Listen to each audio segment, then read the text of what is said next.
everyone মাজুলীলৈ বাৰু কোন কোন গৈছিলে জনাবচোন আমিও গৈছিলোঁ অৱশ্যে ভিডিঅ'টো দিয়াহে হোৱা নাছিলে এয়া গাড়ীত উঠি থাকোঁতে ভিডিঅ' কৰিছিলোঁ ইমানেই মানুহ হৈছে মানে মই অৱশ্যে প্ৰথম গৈছোঁ দেই ৰাস চাবলৈ আৰু কোন কোন গৈছিলে মাজুলী ৰাস চাবলৈ এবাৰ কমেণ্ট কৰি ক'বচোন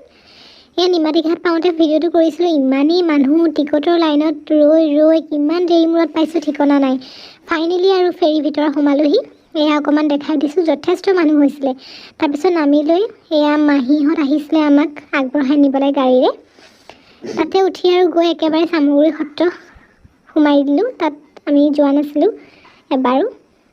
এয়া সোমাই ধুনীয়াকৈ চাকি বন্তি লগাই বাহিৰলৈ ওলাই আহি ধুনীয়াকৈ আপোনালোকক অলপ দেখাই দিছোঁ চবতে দোকান বজাৰ বহিছে খুব ধুনীয়া পৰিৱেশ কোন কোন গৈছিলে চামগুৰি সত্ৰ ক'বচোন লগতে এয়া যিহেতু মুখা শিল্পৰ বাবে বিখ্যাত চামগুৰি সত্ৰ সেইবাবে অলপমান তাতো সোমাই চাই আহিলোঁ লগতে ফটোজ উঠিছিলোঁ এয়া মা আৰু মাহী আপোনালোকক দেখাই দিছোঁ মানে চিনাকি কৰাই দিছোঁ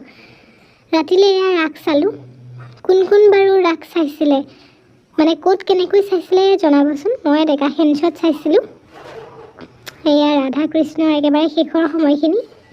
ভাবিলোঁ অকণমান ধৰি ৰাখোঁ এয়া ঘৰলৈ আহোঁতে একেবাৰে ৰাতিপুৱাই গ'ল আৰু